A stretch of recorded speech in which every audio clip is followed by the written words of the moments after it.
तो फ्रेंड्स, आप सभी का अपने इस यूट्यूब चैनल पर स्वागत है। फ्रेंड्स, एक सूचना, एक खबर युवा प्रधानमंत्री योजना के रूप में सामने आई है, जो कि एक बहुत महत्वपूर्ण योजना है सभी युवाओं के लिए।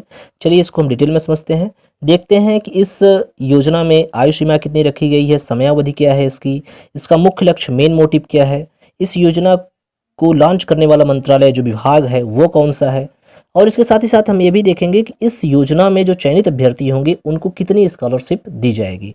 चलिए फ्रेंड्स, समझते हैं इस योजना को। एक हेडिंग आपके स्क्रीन पे दिख रही होगी युवा प्रधानमंत्री योजना के नाम से। उसका पहला पॉइंट है, इस योजना को शिक्षा मंत्रालय के उच्च शिक्षा विभाग ने लॉन्च किया है। आप सभी को मालूम होगा कि हमारे देश के वर्तमान जो शिक्षा मंत्री हैं उनका नाम है श्री रमेश पोखरियाल जी। उन्हीं के ही मंत्रालय का एक विभाग है उच्च शिक्षा विभाग, जिसने इसे लॉन्च किया है। इस योजना का मुख्य लक्ष्य देश में पढ़ना लिखना, पुस्तक संस्कृति को बढ़ावा देने के साथ साथ भारत एवं भारतीय लेखन को विश्व मंच पर पहचान दिलाना है। अब आप सभी को बिल्कुल विश्वास हो गया होगा कि ये इतनी अच्छी योजना है, इतनी बड़ी योजना है, जो कि भारतीय लेखन को विश्व मंच पर पहचान दिलाने की बात करती है। हम आपको बता दें कि ये योजना पूरी तरह से एक लेखन प्रतियोगिता के रूप में है, और इसमें जो भी चयनित अभ्यर्थी होंगे उनको एक बहुत अच्छी खासी स्कॉलरशिप दी जाएगी। चलिए इसको आप पूरा डिटेल समझने के लिए वीडियो में बने रहिए, लास्ट तक देखिएगा, लास्ट तक इस वीडियो को, जिसमें आपको पूरी जानकारी इस योजना के बारे में दी जाएगी।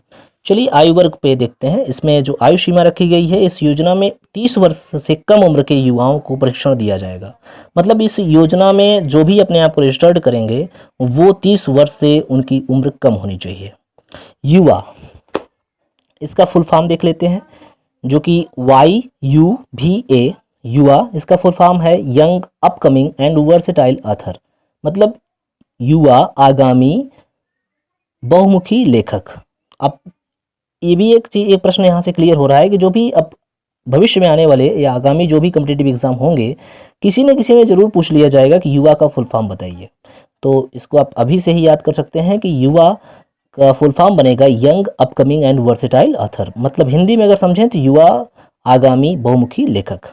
यह प्रधानमंत्री श्री नरेंद्र मोदी का युवाओं को भारतीय स्वतंत्रता संग्राम के महत्व जानकारी के बारे में लिखने के लिए उन्हें प्रशिक्षित करने का सपना है। तो अब इसमें आप टॉपिक को भी समझ सकते हैं कि आपका जो टॉपिक है वो है क्या, स्वतंत्रता संग्राम के महत्व, उनकी जानकारी। और ऐसी जानकारी, कुछ ऐसी जानकारी जो सभी लोग नहीं जान रहे हैं, बहुतायत लोगों को नहीं पता है। कुछ ऐसे योद्धा, कुछ ऐसे स्वतंत्रता सेनानी जिनके बारे में बहुत कम लोगों को जानकारी है, उनको भी यहाँ पेश करना, उनके बारे में भी बताना, इस भारतीय लेखन, इस प्रतियोगिता का एक मुख्य पहलू है।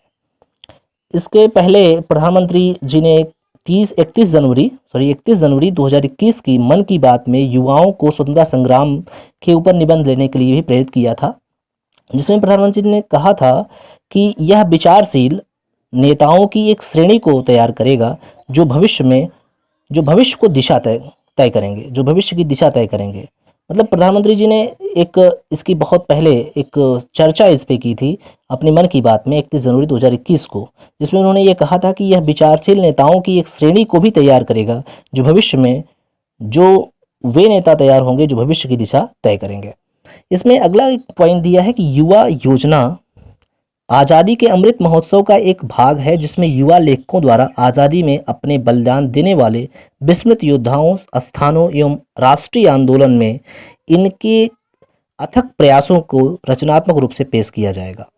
मतलब कुल मिला के आपको एक क्रिएटिव दिखाना है उन मुद्दों को, जिन मुद्दों को या जिनके बारे में, जिन स्वतंत्रता सेनानियों के बारे में लोग कम से कम जानते हों, या जिनके बारे में शायद चर्चा नहीं होती है किताबों में, उन स्थानों के बारे में, तो उनको भी उजागर किया जाएगा इस लेखन प्रतियोगिता में। इस योजना के लक्ष्यों में भारतीय सभ्यता संस्कृति को प्रोत्साहित करने वाले लेखकों का एक विशेष वर्ग भी विकसित किया जाएगा। मतलब इसमें जो चयनित होंगे अभ्यर्थी, वो उनको चयनित किया जाएगा, जैसे समझ लीजिए कि एक विशेष रूप से जिसके पास कलाकृति होगी, जो विशेष रूप से भारतीय स्वतंत्रता संग्राम में जो स्वतंत्रता सेनानी थे उनके बारे में विशेष तरीके से, या उन स्थानों को, उन योद्धाओं के बारे में वो चर्चा करते हैं अपनी निबंध शैली में, उनको भी एक समूह, ऐसे समूह को विकसित किया जाएगा इस योजना के तहत। अगला देखते हैं, एक हेडिंग है योजना के क्रियान्वयनकारी संस्था। युवा योजना का क्रियान्वयन कार्य शिक्षा विभाग की ही स्वायत्त संस्था राष्ट्रीय पुस्तक न्यास कर रही है। इसके तहत युवाओं को राष्ट्रीय पुस्तक न्यास प्रकाशित करेगा, मतलब इसके तहत जो पुस्तक होगी उसका जो विमोचन होगा, उसका जो प्रकाशन होगा वो होगा राष्ट्रीय पुस्तक न्यास के द्वारा। इसके साथ ही एक भारत श्रेष्ठ भारत है, तो इन पुस्तकों को अन्य भारतीय भाषाओं में भी प्रकाशित किया जाएगा। अब देखिए इसकी समयावधि देख लेते हैं। इस योजना में रजिस्ट्रेशन mygov.in के माध्यम से कर सकते हैं। तो अगर आप इस वीडियो को देख रहे हैं और भी आप चाहते हैं इसमें जब रजिस्ट्रेशन के साथ साथ कुछ भी जानना, तो आप mygov.in के पर जाएं और आपको पूरी जानकारी और इसमें आप रजिस्ट्रेशन उसी इस साइट के माध्यम से आप कर सकते हैं। 1 जून से 31 जुलाई 2021 तक देश में 75 होनहार लेखकों का चयन होगा। तो इसमें जो चयनित अभ्यर्थी होंगे कितने हैं? 75, जो 1 जून से 31 जुलाई 2021 तक चयनित किए जाएंगे। 31 जुलाई 2021 तक सारे अभ्यर्थियों को चयनित कर लिया जाएगा। इन विजेताओं के नाम की घोषणा 15 अगस्त 2021 को घोषित होगा। तो सीधी सी बात है, 15 अगस्त 2021 जो हमारा जो स्वतंत्रता दिवस जो मनाया जाएगा, उसी के ही दिन इन सारे विजेताओं का नाम भी घोषित होगा। प्रकाशित पुस्तकों का लोकार्पण युवा दिवस यानी 12 जनवरी को होगा। 12 जनवरी स्वामी विवेकानंद जी का जन्म जयंती होती है, उन्हीं के ही जन्म जयंती के अवसर पर 12 जनवरी को युवा दिवस मनाया जाता है।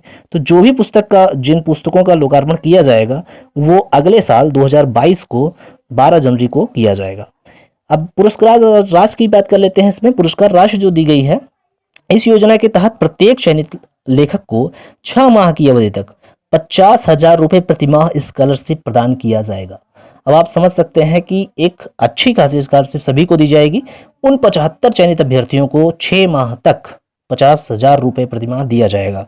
तो हम तो आशा करेंगे कि इसमें बढ़ चढ़ के सभी को भाग लेना चाहिए और सभी युवाओं को दिखा देना चाहिए कि हमारे देश का जो स्वतंत्रता संग्राम था, हमारे देश के जो स्वतंत्रता सेनानी थे, वो किसी से कम नहीं थे, उनका बलिदान कम नहीं था। और ये भी एक भाव, एक पूरा एक बनना चाहिए, एक पूरा इमोशन एक तरह से क्रिएट होना चाहिए पूरे विश्व में कि हमारे अंदर भारत भक्ति है, हमारे अंदर भी भारत को, अपने देश को लेकर के एक पूरी सजगता है, अपने देश को लेकर के एक पूरी भक्ति जो हम देखते हैं, भारत माता की जय भी बोलते हैं। एक प्रकार से वो जो अंदर का जज्बा है वो सामने सभी के सामने निकल के आना चाहिए। चलिए फ्रेंड्स, बताइएगा ये सूचना, ये योजना जो आपको पूरी बताई हमने कैसी रही। आप इसके बारे में और पूरा डिटेल जानना चाहते हैं, कुछ भी जानना चाहते हैं तो आप कमेंट कर सकते हैं या mygov.in पर जा करके पूरा आप डिटेल्स को समझ सकते हैं। और जो भी आपको अगर क्यूरी, अगर कुछ लगता है, आप पूछ भी सकते हैं। और रजिस्ट्रेशन करने के लिए mygov.in पर विजिट करिएगा, रजिस्ट्रेशन करिएगा और इसमें बढ़ चढ़ के हिस्सा लीजिएगा।